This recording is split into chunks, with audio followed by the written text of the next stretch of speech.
ఆపదామపహర్తారం దాతారం సర్వసంపదాం లోకాభిరామం శ్రీరామం భూయో భూయో నమామ్యహం. పైన బంగారు పూలు తొండమాన్ చక్రవర్తి వేస్తే అవి తన పాదముల మీద పూజా పుష్పములుగా స్వీకరించలేదు. తన పాదముల మీదున్న మట్టి తులసి దళములు, మట్టి పువ్వుల్ని ఆచ్ఛాదించడానికి ఉపకరణములుగా వాడుకున్నాడు. ఇది వెంకటాచల మహాత్యంలో తరిగొండ వెంగమాంబ గారి ప్రతిపాదన. అంటే ఇప్పుడు ఈ మట్టి పూలు చేసిన వాడెవరో, ఈ మట్టి తులసి దళాలు చేసిన వాడెవరో ఆయన కూడా ఆనంద నిలయంలోకి వచ్చి ఉండాలి కదా.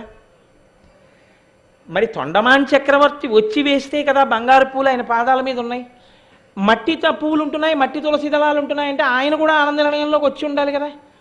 అంటే తొండమాన్ చక్రవర్తి తెలుస్తున్నాడు, ఆయన తెలియట్లేదు. ఆయన తెలియట్లేదు అంటే ఆయన తెలియకుండా దాచినవాడు కూడా ఈశ్వరుడే కదా. ఈశ్వరుడే దాచాడు. ఇప్పుడు అంటే ఈశ్వరుడే ప్రకటిస్తాడు ఒక రోజున ఆయన్ని. అమ్మో, తరిగొండ వెంగమాంబ గారి మాటలంటే వెంకటాచల మహాత్యంలో ఎంత గంభీరంగా, ఎంత గమ్మత్తుగా ఉంటాయో తెలుసా అండి ఆ పద్యాలు. మహాతల్లి, నిజంగా ఆ తల్లి పేరు తలుచుకుంటే చాలు వెంకటేశ్వరుడు ప్రసన్నుడవుతాడు.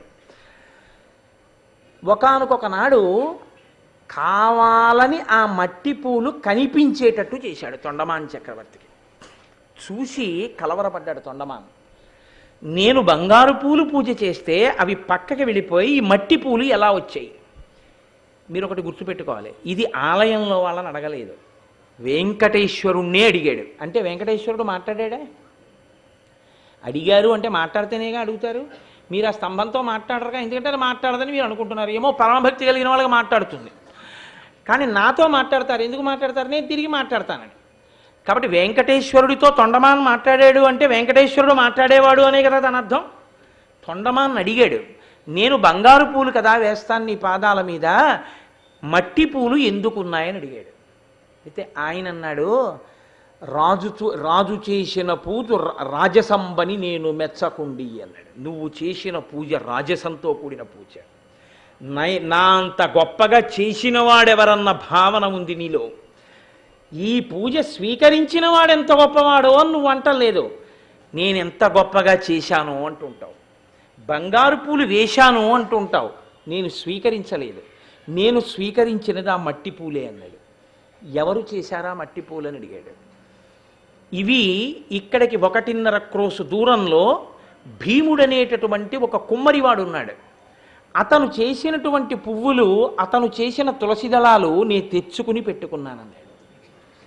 ఆయన రాలేదు ఆనంద నిలయానికి, ఈయన వెళ్ళి తెచ్చుకున్నాడు. ఆయన ఎక్కడ చేశాడు మరి పూజ? అక్కడి నుంచి ఇక్కడికి తెచ్చుకోవడానికి. అంటే తెచ్చి వేసిన వాడివి ఆయన ఒప్పుకోలేదు, ఎక్కడో వేసిన వాడివి ఆయనే తెచ్చుకుని వేసుకున్నాడు పాదాల మీద, స్వీకరించాడు. కోరుండి తన పాదాల మీద పెట్టుకుని అవి ఎవరైనా చూసేసి తీసేస్తారేమో అని బంగారు పూలతో కప్పేసుకున్నాడు. వెంటనే తత్తరపడిపోయి తొండమాన్ అన్నాడు, ఎవరైనా ఏం చేస్తూ ఉంటాడన్నాడు. ఏమి తరిగొండ వెంగమాంబ గారి రచనండి వెంకటాచల మహాత్యం. కుండలు చేసి చేసి ఒక గూటన పెట్టుచు అప్పుడప్పుడు 2 కరంబులన్ పులిమి రేగిన మృత్తిక చేత దండిగ పుష్పముల్ చేసి చేసి నావలన రూపము ఒక దారువునందెర్పరంచి నిండిన భక్తి మీరగను నిత్యమునర్చన చెయ్యుచుండగన్ అని చెప్పాడు వెంకటేశ్వరుడు. ఆయన పూజకున్న గొప్పతనం ఏమిటో తెలుసా తొండమాన్? నా యందు మిక్కిలి ప్రీతి, ఎప్పుడు నన్ను తలుచుకుంటూ ఉంటాడు. ఈ మట్టి ఆయనే, ఈ చక్రం ఆయనే, ఇదంతా ఆయనే అనుకుంటూ ఉంటాడు. ఆ భక్తితో కుండలు చేసి చేసి, పువ్వులు చేయడు, కుండలే చేస్తుంటాడు. కుండలు చేసి చేసి ఒక గూటన పెట్టుచు, కుండని బాగా తయారు చేసి కాల్చి గూట్లో పెడతాడు. అలా కుండలు చేసి చేసి చేసి చేసిన తర్వాత ఏమవుతుంది? చేతంతా బురద మట్టి అంటుకుంటుంది. ఇప్పుడు అప్పుడప్పుడు కావాలని పువ్వులు చేయడు, చేతికి బాగా బంకమట్టి ఉండిపోయిందంటే అప్పుడప్పుడు 2 కరంబులం పులిమి.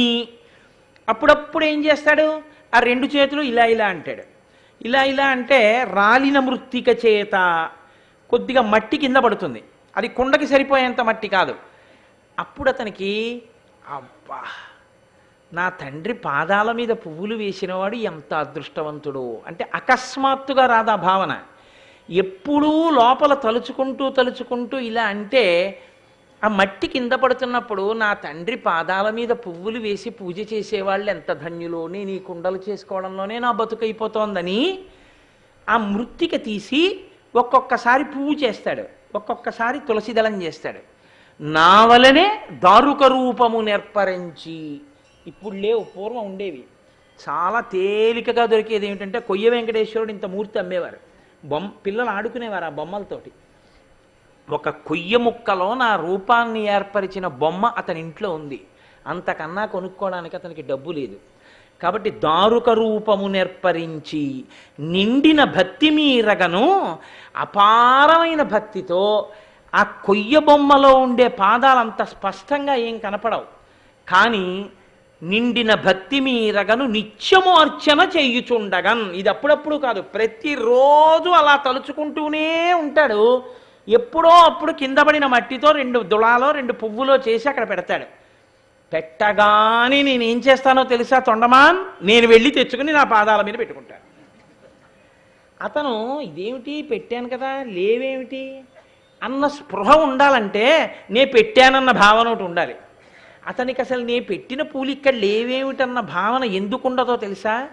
అతని స్మరణ నేను ఇచ్చానన్న దాని మీద లేదు, ఎప్పుడూ నన్ను స్మరించడం మీదే ఉండిపోయింది. మళ్ళీ ఇలా అంటాడు, మళ్ళీ వేస్తూ ఉంటాడు. నేను మళ్ళీ తెచ్చుకుంటాను, ఇక్కడ పెట్టుకుంటాను. నువ్విచ్చిన బంగారు పూలతో అవి కప్పుతాను ఎవరికి కనపడకుండా. ఇది అతని భక్తి. అయితే నేను చూస్తాను స్వామి అన్నాడు తొండమాన్. వెళ్ళు చూడన్నాడు. అంటే గబగబా పరిగెత్తుకుంటూ ఆయన ఇంటికి వెళ్ళాడు, ఆ భీముడి ఇంటికి వెళ్ళి అతన్ని అడిగాడు, నీకింత భక్తి ఎలా వచ్చింది, నువ్వు లోపల ఏ భావన చేస్తూ ఉంటావన్నాడు. మీరు చదవాలి తరిగొండ వెంగమాంబ గారి వెంకటాచల మహాత్మ్యం.